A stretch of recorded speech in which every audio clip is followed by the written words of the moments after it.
Hey y'all, welcome to another LSU football pregame live chat. My name is Jeff Nowak, the Advocates Digital Sports producer. This live chat is brought to you by Creed and Creed, serious attorneys for serious injuries. Thanks anyone who's tuning in. If you have any questions, comments, concerns, photos of your cat, whatever it is, score predictions, throw it in the chat. I'll try to get to them live on the screen, and we'll go from there. We have LSU football facing off with, number 6, Florida, at 6 p.m. in Gainesville at Ben Hill Griffin Stadium. And if you watched last week's game against Alabama, you know that this could be another uncomfortable game if you are a fan of Fighting Tigers football. Yet another opt-out this week for a notable player, Eric Gilbert, the freshman. Oh, I meant to make that bigger, now smaller. The freshman, Eric Gilbert, has opted out. There were reports that he was homesick, that he wanted to get away from the program for, however long. The question is now, will he transfer? We don't know that yet. But LSU has a football game to play today either way, and they will be turning to another true freshman, going away from the true freshman they had been starting in TJ Finley and shifting to Max Johnson, the son of Super Bowl champion Brad Johnson and the nephew of former Miami coach, and I can't recall where he is right now, but Mark Richt. If you remember Mark Richt, he coached Georgia, he was at Miami, and he is Max Johnson's uncle. So there's a lot of football bloodlines in the Max Johnson family. So it'll be interesting to see what he does today. He's a left-handed quarterback. We've seen him at the end of a few blowouts. We saw him at the end of the Auburn game. He threw a touchdown. We saw him at the end of the Texas A&M game. He also threw a touchdown in that one. It wasn't quite a blowout, but it wasn't really all that close either. And we saw him at the end of the Alabama game. So this will be his first chance to start. Ed Orgeron said throughout the season that it was a close matchup between those two players, and it was just a matter of just a tiny bit here or there that gave TJ Finley the edge. He does not have that edge today. It will be Max Johnson's show. We'll see if he finishes it. We'll see if they flip it around and maybe TJ Finley finishes this one if Max Johnson struggles. But either way, Max Johnson is going to be having to cope with yet another loss to that offense in Eric Gilbert, with Terrace Marshall opting out the week earlier. Obviously, you don't have Jamar Chase, who opted out before the season. It's just yet another pass catcher, another elite athlete that is not on the field for Max Johnson, who is a bit more of a scrambler. He's going to try to get outside the pocket. He's going to try to extend plays. Maybe that'll help. Maybe that'll help the offensive line hold up. If they know that he's going to be able to extend the play a little bit. Who knows? The offensive line has had its struggles. They had their struggles last week against Alabama. That's Alabama, so it's tough to really take anything away from that. That game was over by the second quarter. Devontae Smith had 3 touchdowns and 200 yards receiving in the first half. He looked on pace to blow away every record imaginable, but Alabama was up by so much that they throttled down in the second half, not unlike LSU last year when they faced off with basically everyone, in that the record books actually got spared a little bit by the fact that the game wasn't close. And that was the case last year for the Tigers, even though they still reset that record book. But today you have Florida. You have another top 10 team, the other half of the SEC championship game that's going to be coming up. And who knows, they are just as explosive of an offense. Kyle Trask has had an excellent season. Kyle Pitts, 2 Kyles are going to be watching today, is an excellent tight end, a projected first round pick, and they have the capability of just being just as explosive as Alabama. So much like in that game last week, I think the only chance LSU has today is to try to get on the board early and just make the game as ugly as possible. If Florida is scoring at will, if they're hitting bombs early on, LSU doesn't have a chance today. Last I checked, they were a 23-point underdog, which is slightly better than last week against Alabama when they were 29-point underdogs and still failed to cover the spread. So we'll see. We'll see how it goes. I think LSU is going to have a bit more opportunity to be in this game. Florida is not the type of offensive juggernaut that Alabama is, but it's still a huge long shot for LSU to be even competitive in this game. And I think being competitive will be a slight victory for them in terms of just bringing it back. This is a team that's just had so much so much adversity that it's faced from day one. And it would be very easy for the roster to just phone in these last two games, to lose all sense of hope in terms of being a cohesive football team. So, there's going to be a lot of questions asked, and you're going to get a few answers today in terms of how they handle that situation. So before we go to a break, I do want to get our expert predictions here. It's our beat writer, Brooks Cabina. He is hopeful that LSU covers the spread. That's what I'll say. That's how I will term this pick. He has it Florida 38, LSU 17. I think that's a very reasonable score prediction. Yeah, he points out flaws on the offense, flaws on the defense. LSU is going to be without another key player in Micah Baskerville today. He did not travel, and that's gonna hurt. You need the corners to really step up today the way they didn't last week in just allowing Devontae.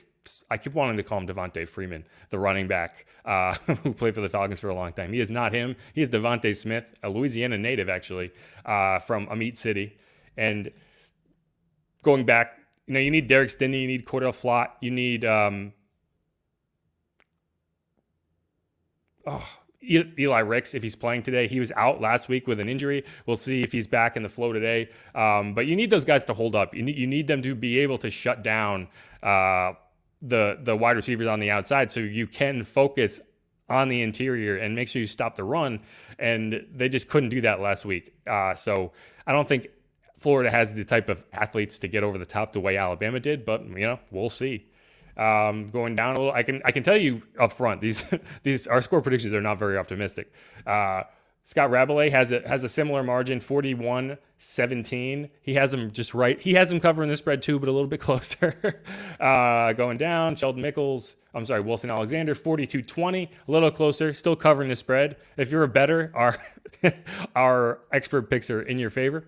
And finally, Sheldon Mickles, 41-19. So everyone has it about the same. Everyone has it about a 20-point margin, which is what the betting line is. So that does make sense. And I have to say, I think that LSU is going to get out a little better on the defensive end this time around than they did last week. Alabama scored touchdowns on their first 5 possessions of the game, and they really didn't struggle to do it.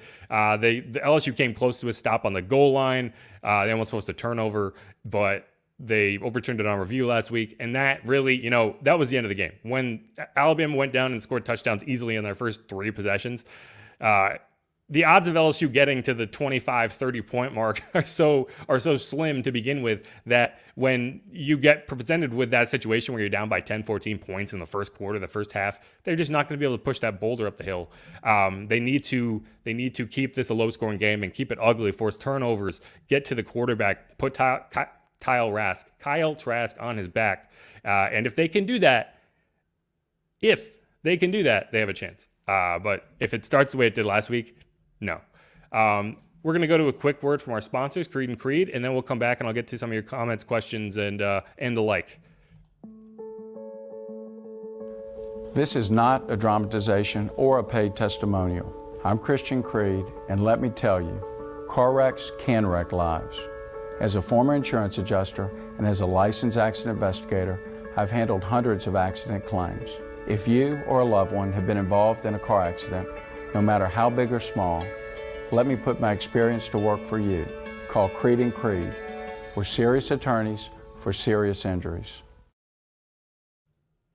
Hey y'all, we are back with our LSU Florida pregame live chat. Again, I'd love your score predictions if you could throw them in there. I'm very curious how confident or despair-ridden the LSU fan base is right now. Does anyone think LSU can win this game? I'm curious. Any of y'all watching, let me know, because I don't.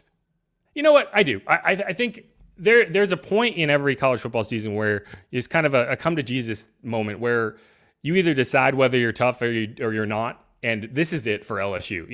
They don't have any chance to compete for, the SEC championship. Obviously, Alabama and Florida are going to be in that championship game.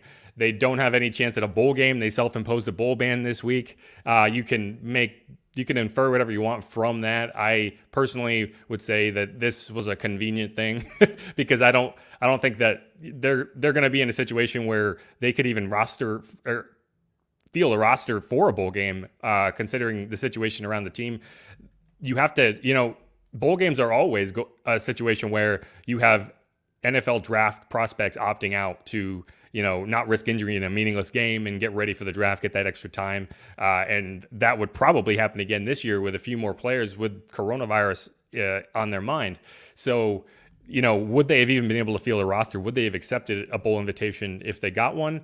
The early indication was they would, but it would still come with questions around whether they could actually compete in a bowl game. You remember back to Central Florida in the Citrus Bowl a couple of years ago. That was Joe Burrow's first season in Baton Rouge, and they won that game with mostly backups. You had guys like Greedy Williams, Devin White opted out, so it was just a situation where you're trying to make do. And if you add that to the current state of the roster with Eric Gilbert, Terrace Marshall, Kerry Vincent, Neil Farrell opted out and came back. Tyler Shelvin's the other one who opted out before the season. I don't know. They're having a hard enough time as it is, rather than go to the Meineke Car Care Bowl. But they will not. It is not a question we will get the answer to because they self-imposed a ban. We'll see if the NCAA takes that seriously in terms of considering that a penalty when, if and when there are more penalties to be assessed for LSU. We'll let this feed kind of roll through. And, today we have a game when the season would have been over otherwise. That is a really bizarre subplot to the struggles that LSU has been having. The season would have ended last week had none of these rescheduling situations happened, had the Florida and Alabama game not been postponed originally. This game was supposed to be played in November. This was supposed to be the 5th game of the season for LSU, and they're playing it on December 12th. And this is when LSU would normally be kind of sitting and getting ready for a bowl game, figuring out whether guys, draft eligible players like Terrace Marshall, Jamar Chase, blah, blah, blah, all those guys would actually be playing in the bowl game, or would they be opting out? And instead we have a game where LSU is, primed to get steamrolled and trying to figure out what to do with the roster and what the future of the program is with all these issues surrounding it. And so we have a game, and we have a game next week too. So it is a late running season, and we're just going to see how it goes. It's a 6 p.m. matchup, a primetime matchup on ESPN. And who knows what it looks like? Who knows what you're going to get from the wide receivers, what you're going to get from the defense. I will say, I think there should be some excitement around Max Johnson getting the start. TJ Finley had a couple really nice moments, and who knows what the future is for Miles Brennan? Who knows what the future is for LSU in terms of transfers after this season? But I think there is a lot to like from TJ Finley as he goes into his first offseason. He may get another chance to play today or next week. But I think seeing what Max Johnson has to offer is important for this team, and it's important for the fan base to have somebody and kind of rally around this kid. And I'm hopeful that he looks good today. I'm hopeful that he's able to unlock some pieces of the offense that have been missing. Maybe the run game is able to get going a little more with a more mobile guy back there who can stretch out a little bit and get a little more creative in the run game and in like the RPO game that has really been lacking this year. That's something they did really well last year, and they just have not this year. So maybe Max Johnson can get that going. Maybe the offensive line gets completely flummoxed with a left-handed quarterback, and it goes down in flames. But you never know until you see it. They play the games for a reason, and who knows? My score prediction, I'm going to say it's going to be closer. I think this is going to be a closer game. I think LSU is going to come out and show some grit. I think they still lose it 35-24. But I think they're going to be in this game. I think they're going to keep this something worth watching through the second half. I think Alabama. I think Florida is going to pull away in the third quarter, and we'll see how it goes. But that's my score prediction. I don't see any more in there. We got Debbie, go Tigers, beat Florida, and I think that's what they want to do. Thanks for watching, Debbie. Thanks for chiming in. We have another one from Marlene. She is not as optimistic. She says LSU needs a team. They have a team. It's just a question of whether it's good enough to beat Florida, which they have not shown so far that is the case. But that's it. I'll let you go. We got about a half hour before kickoff. Again, that's 6 p.m. on ESPN at Florida at Ben Hill Griffin Stadium. Thanks again to our sponsor, Creed & Creed, serious attorneys for serious injuries. And we'll see how it goes. Again, my name is Jeff Nowak. The Advocate's digital sports producer. And thanks again for tuning in. I'll see y'all next week. Peace.